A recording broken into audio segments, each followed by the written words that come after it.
Ya, pemirsa, pendirian perusahaan rintisan atau startup makin berkembang pesat dalam kurun waktu 10 tahun belakangan, sejalan dengan makin masifnya digitalisasi di Indonesia. Ya, perusahaan startup pun dinilai menjadi sumber keuntungan yang menjanjikan baik bagi pendiri, pengelola maupun penggunanya. Dan dengan makin berkembangnya ekosistem startup, sejumlah perusahaan rintisan pada saat ini pun menyandang status sebagai unicorn atau bervaluasi di atas 1 miliar dolar Amerika. Kita akan lihat dalam infografis berikut ini. Ya, seperti yang bisa Anda saksikan di layar televisi Anda, ini adalah 4 perusahaan rintisan Indonesia yang berkapitalisasi pasar terbesar. Kita tahu ini adalah beberapa nama yang tidak asing lagi di Indonesia. Ada Gojek ya, dengan kita lihat ini kapitalisasinya mencapai 10 miliar dolar Amerika. Kemudian berikutnya ada Tokopedia dengan kapitalisasi pasar sebesar 7 miliar dolar Amerika. Berikutnya kita lihat di posisi kedua ada OVO juga masuk dalam deretan rintisan Indonesia ya, yang cukup besar. Ini perusahaan yang menarik sekitar 2,9 miliar dolar Amerika. Dan berikutnya ada Bukalapak juga yang kita lihat tercatat 2,5 miliar dolar Amerika. Sementara Traveloka juga masuk dalam 4 perusahaan rintisan Indonesia terbesar. Ada sekitar 2 miliar dolar Amerika yang dimiliki oleh Traveloka dari sisi kapitalisasi pasarnya, yang saat ini kita lihat berarti ini cukup besar. Ada Gojek, kemudian Tokopedia, OVO, Bukalapak, dan Traveloka. Dan pemirsa, sejumlah kabar memang menyebutkan 3 dari 5 perusahaan startup berstatus unicorn tersebut melantai di Bursa Efek Indonesia melalui penawaran umum perdana saham pada semester kedua tahun ini. Adapun ketiga perusahaan tersebut memiliki total valuasi 21,5 miliar dolar Amerika atau setara dengan 311,75 triliun rupiah. Ya, namun demikian, otoritas bursa belum menginformasikan secara terbuka nama-nama dari calon emiten tersebut. Akan tetapi, pasar mensinyalir ketiga startup tersebut adalah Traveloka, kemudian Bukalapak, dan perusahaan merger Gojek dan Tokopedia. Nah, jika berbicara mengenai IPO saham, tentu erat kaitannya dengan pendanaan yang diperoleh oleh perusahaan startup. Dan berbicara mengenai pendanaan tersebut, nyatanya perusahaan startup juga bisa menarik minat dari sejumlah kalangan untuk memberikan suntikan dana. Kita akan lihat dalam infografik selanjutnya. Ya, ini adalah transaksi pendanaan besar dari perusahaan rintisan dari tahun 2018 hingga 2020. Kita lihat di tahun 2018 ada terjadi sekitar 71 transaksi pendanaan besar terhadap perusahaan rintisan di sepanjang tahun 2018.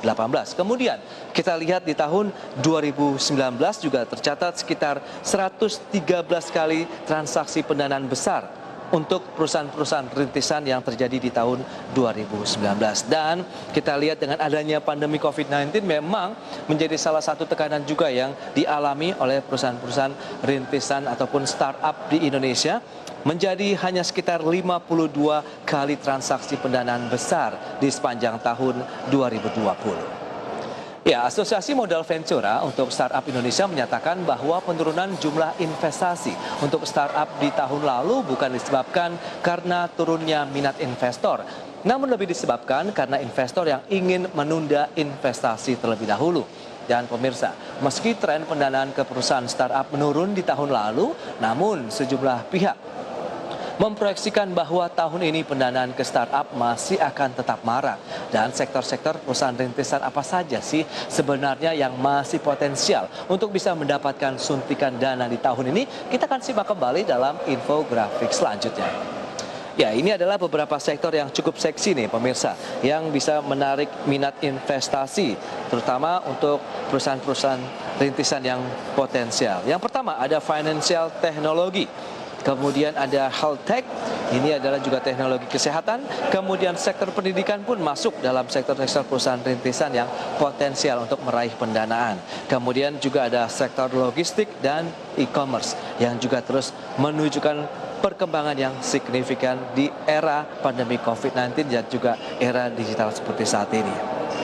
Ya, CEO Mandiri Capital Indonesia Edi Danusaputro mengatakan bahwa tren investasi ke perusahaan rintisan Indonesia dinilai akan kembali agresif pada tahun ini. Dan hal ini didorong oleh vaksinasi dari COVID-19 dan juga Undang-Undang Cipta Kerja yang sejalan dengan pemulihan ekonomi nasional pada tahun ini.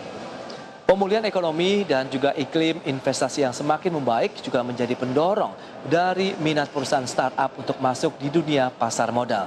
Dan untuk menyambut masuknya perusahaan startup berskala unicorn, maka otoritas bursa pun melakukan sejumlah langkah untuk persiapan. Apa saja? Kita akan simak kembali dalam infografik selanjutnya.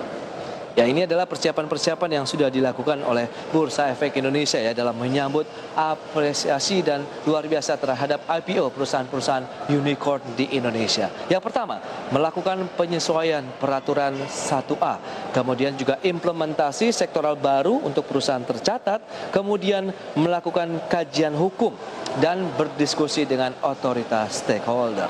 Jadi pun dengan dana yang sangat besar dan masif, nampaknya juga otoritas bursa melakukan persiapan yang cukup matang. Dan secara khusus pemirsa, pada tanggal 25 Januari 2021 lalu, Bursa Efek Indonesia juga telah meluncurkan klasifikasi baru yang rencananya akan diberlakukan mulai Mei 2021.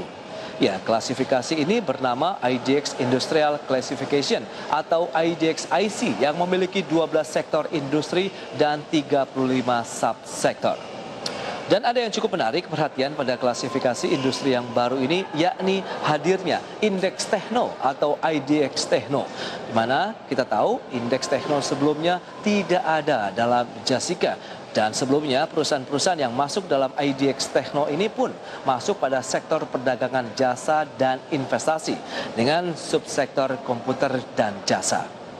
Ya, dan dengan adanya rencana tersebut, kita pun berharap masuknya perusahaan-perusahaan unicorn ke Bursa Efek Indonesia bisa memberikan manfaat positif bagi seluruh stakeholder pasar modal Indonesia, baik dalam jangka pendek maupun jangka panjang.